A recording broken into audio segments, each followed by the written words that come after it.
What's up everyone, it's Natalie here, and today I am filming a Q&A for you guys. I asked you to ask me questions just about my life, kind of a personal Q&A. I feel like there's a lot more people that have subscribed to this channel, and I always love kind of like checking in on you guys, or not checking in on you guys, checking in with you guys and kind of giving you guys updates of my life. If you guys have any questions that I don't address in other videos, kind of one place to keep everything that you guys want to know. So I figured I would do a Q&A and sit down and do this, so I'm really excited. And if you guys don't follow me on Instagram, that is the place to follow me if you guys want to participate in these Q&As next time. Oh, my closet in the background, let me go close that. It looks so cluttered.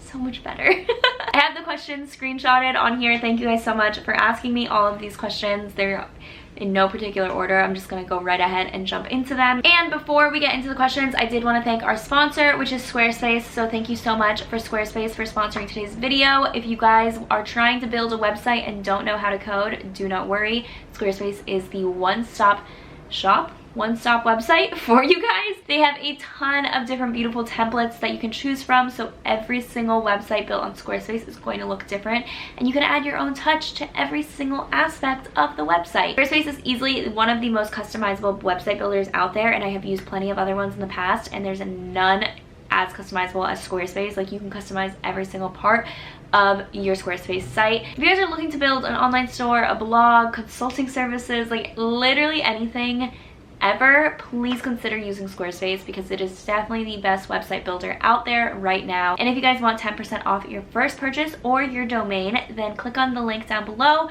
or just type in Natalie Barbu at checkout. But thank you so much for Squarespace for sponsoring today's video. I use them for my own consulting services, so check them out. And now let's get into the Q&A. Okay, so the first question is a very simple one, but I get this a lot lately. I think it's just maybe because of my pictures or something, I don't know, but it's how tall are you? I'm only 5'3", I'm really short. Comment down below how tall you thought I was. The next question is, have you ever had a bad/awkward experience interacting with another YouTuber? Yes. Most of my experiences, it hasn't been anything noticeable, like, oh my gosh, the way that person treated me has been so horrible. It's more of like the whole YouTube community. When you go to events and there's a lot of YouTubers or influencers there, a lot of times people are just on their phone the entire time. They're not talking to anyone. Everyone's like looking around to see who's who. Social skills are at an all-time low because literally everyone's just glued to their phone.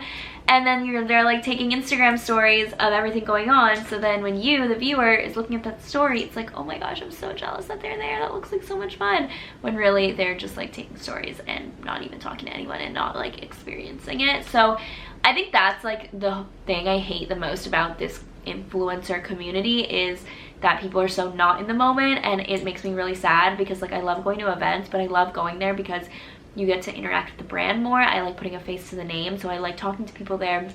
I like meeting new people. If they ever have a DJ, like, it's so much fun. If they have like great food. It's hard because sometimes not all events are like that, but a lot of times they are, and I feel like I'm definitely not the only person saying that. But yeah, that's like the one downside. But I haven't met anyone specifically that I've been like, you are the rudest person ever. But some people are pretty annoying, and when you meet them in person, and you can tell that they're just like social climbers. So like, if they won't talk to me if I don't have enough followers. The next one is, where do you see yourself in the next couple years? I love your realistic videos. Thank you so much for saying that you love my videos, first of all. That literally means so much to me. Where I see myself in a couple years, I honestly have no idea. Whenever people ask me how long I want to be in New York for, I'm just like, I don't know. I always give a generic answer, 2 to 5 years. That's like the answer I throw out. But realistically, I have no idea. I do think time flies by here a lot quicker. Like, the fact that it's already been a month is like crazy to me. But so I see myself here longer than a year, but I also don't know. Like, I am definitely going back and forth to like Charlotte and to New York, because as much as I love New York, I also do want to bring a lot of opportunity to Charlotte, and I kind of feel like I can help bring that there in a way. I don't know if that makes sense, but I want Charlotte to be like known as this like really cool, fun city that it's growing to become. And if there's any brands that want to work in Charlotte, like, I want to be that point of contact type of thing. I do love Charlotte, and I can see myself moving back there eventually, but I think New York is just like where I'm supposed to be right now, and I am having the time of my life here, and I've never been happier. So I can't ever see myself like leaving anytime soon. Like, I was telling someone the other day, I was like, wow, like, so many people that I meet here, I asked them how long they've been here, and they're like, I've been here 7 years, I've been here 8 years, I've been been here 9 years and they still love it. I can see that being me, but then I'm like, wait, in like 8-9 years I hope to have a family by then, and I don't want to raise kids here. So I don't know, maybe I'll move somewhere where it's like a train ride away. I honestly have no idea. I don't even know if that answered the question, where do I see myself? So like physically, like physical location wise, I have no idea, but I love New York and where I'm at now, so I guess I'll just like take it year by year. And then in terms of like a job, I hope to be just like a CEO of my own company, have employees. Another question is, how did you know it was the right time to quit your corporate job? I have a whole video on why I quit my job, but mainly I'm gonna put it shortly. I was so unhappy and so stressed. It's not that I didn't like my job, because my job itself was fine if I only had that going on, but because I had YouTube going on all the time, my thoughts were on like, how do I make my YouTube, like what can I do on my YouTube channel, who can I have on my podcast, when do I have time to edit this video, when can I take this brand deal image, I also need to keep up with my Instagram, I also want to interact with my followers. Like I just had like a million things going on and like so many deadlines that I felt so bad. I would like ask my manager, I'd be like, hey, can we please push this back? Like I'm not gonna make this deadline, you know. And it was like affecting my work on YouTube and stuff like that. And that's something I've grown for like 8 years now, or 7 years, however long it's been. And like I didn't want to have that be impacted, because that really was something that I loved doing. And also when you work a corporate job, you have a lot of downtime, and by downtime I mean you're sitting at your desk like twiddling your thumbs, like not doing anything. At least how it was for my job. And so during that time I was like, I could be doing so much more with my time. Like yes, I'm getting paid to be here, but like I literally could be doing so much more. And like here I am sitting here, and it would give me a lot of anxiety because I would have so much stuff that I had to do at home. And then the financial aspect, I was making more on YouTube than I was even at my corporate job, so it wasn't even like I like needed it in a way. Like yes, that extra money was nice, but like I was able to support myself fine also with YouTube. And then also I just like, I saw my life in 10 years, and what was it? It was doing something on my own. It was being my own boss. It was not working up the corporate ladder. So I just didn't see the point in being there anymore. And the field that I was in, I was doing consulting, but I was doing like technology consulting, and my specific project was just so not challenging at all, and it was nothing that I wanted to be doing in the future. So there was just like, I saw no point in being there anymore, and it was causing me a lot of stress and anxiety and like me being unhappy. So I decided to quit. But if you guys want to see the whole video, I can have that link down below for you guys too. Another question is, what are your adulting fears? Okay, so I have a constant fear that I'm doing something wrong. I don't know if anyone has that fear, and I know I'm not like outright doing something wrong, but does anyone have that fear where it's like, wait, I feel like am I doing everything right? Like am I missing something? Is something due that I'm not like remembering? Is something not in my calendar that I'm supposed to be at? You know, like I just have this fear that I'm constantly doing something wrong. And I feel like that just comes with being a new adult, like with having responsibilities, because I'm so used to being in school and like having things that are due and having tests and stuff like that, and now kind of everything's just like on my own time and like on my own, and I'm like have to be responsible for it. So I think it's just one of those fears. And like paying my bills, I'm like, oh my gosh, like I constantly like check the date. My credit card bill is due on the 27th, and like the whole entire 20s I'm like checking the date, like seeing when my credit card bill is due, and I'm like, okay, like I can't forget to pay my credit card bill. Or like my taxes, I have to pay every quarter, and I'm like, okay, I cannot forget to pay that. And even though I have it written down, even though I know I'm responsible, I just like have this fear that I'm going to miss something. A fear that I'm dealing with right now. Has it been difficult adjusting to a full-time job when you're your own boss?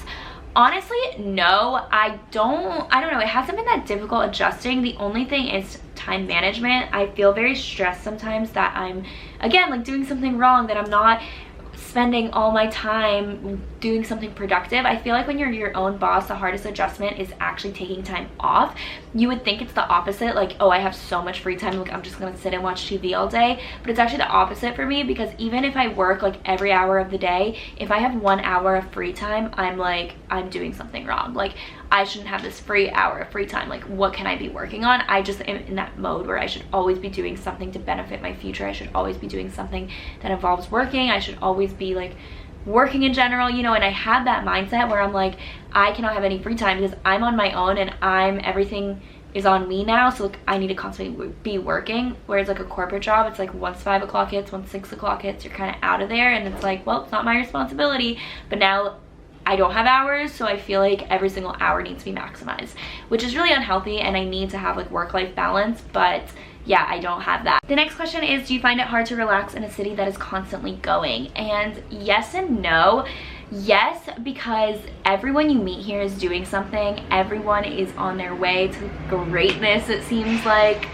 So much noise all the time. No, but seriously, everyone is just so motivating, and the energy here, it actually is the energy. You don't need to talk to a single person to know that like people here are getting stuff done. Like it's like, if you've never been here, or if you don't, I guess, view New York the same way as I do, it's like I feel the energy here, and it hits you like a wall of bricks. Like you need to be doing something because everyone here is, and this is what you're here for. It's like the city will eat you alive if you don't work hard, and that to me is so exciting and motivating, and I love it.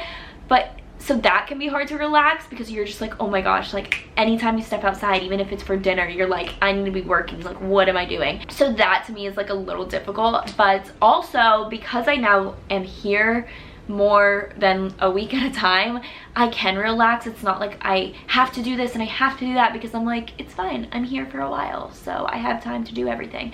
Versus when I used to come on vacation here, it was never a vacation, and I would book every single hour of every single day with something productive to do, because I was like, I'm here, let me take advantage of it.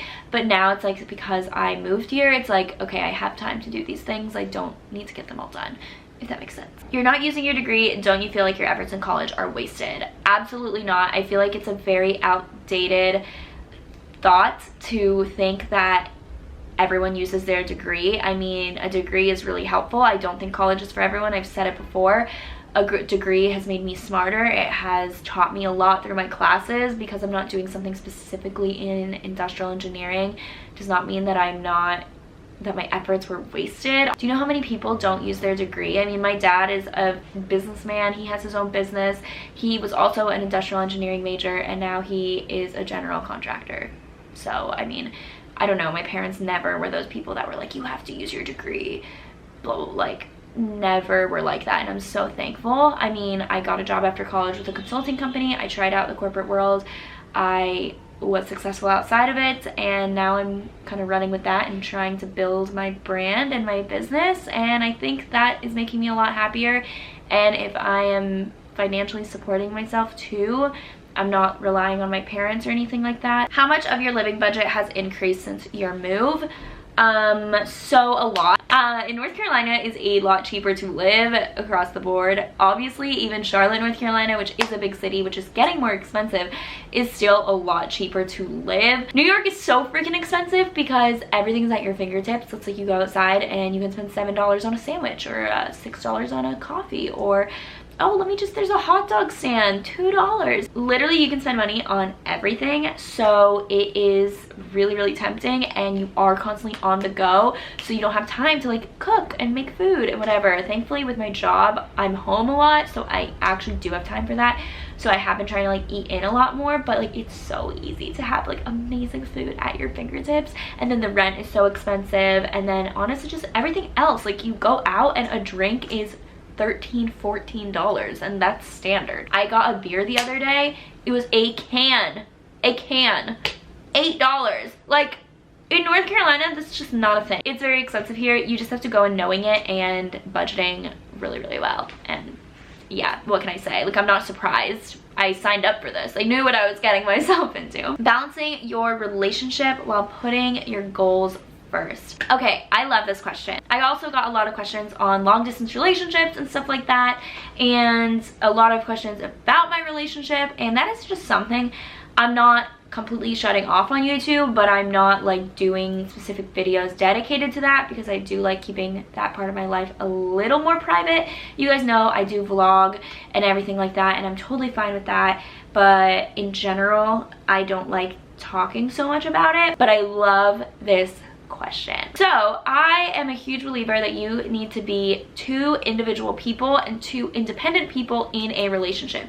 Not everyone is independent, and that's okay. Not everyone needs to be the most independent like person ever, because some people's personalities just aren't like that. But you need to be independent in yourself, where it's like you're not depending on that boyfriend or girlfriend to complete you, and you can't have them be like your goal, you know? Like, it's fine to have a goal to get married one day, and it's fine to have a goal to have babies, because I think motherhood and marriage is such a beautiful thing, and I can't wait to experience that one day. And I think that's fine if people want to be stay-at-home moms. Like, I think in the past I used to kind of look down on people like that. I would be like, why would you just want to be a stay-at-home mom? Like, don't you want to do something?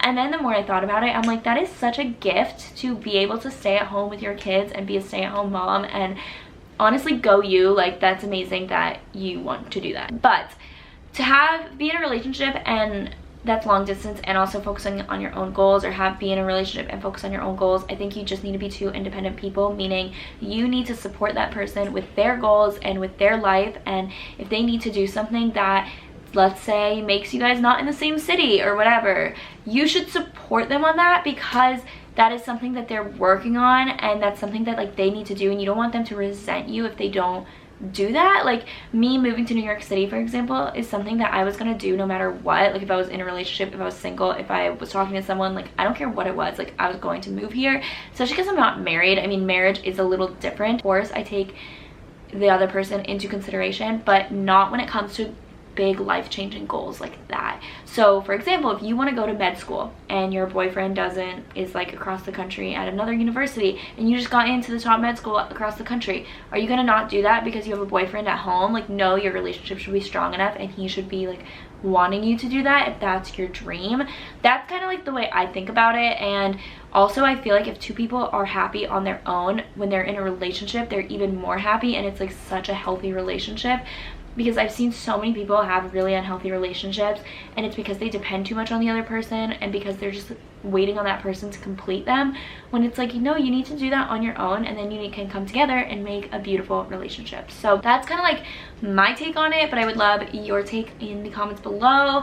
And yeah, I'm like a huge believer that you need to be two independent, like, individual people before you come together in a relationship, or that is what makes unhealthy relationships. Like, if you're someone that just like wants a boyfriend and you're just gonna find one with whoever, like, you should reevaluate and be like, well, why do I want a boyfriend? And you know what I'm saying. Anyways, those are all the questions I'm gonna answer. I had a lot of fun doing this Q&A. I hope that you guys enjoyed it.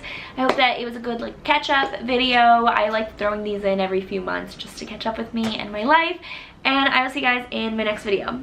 Bye guys.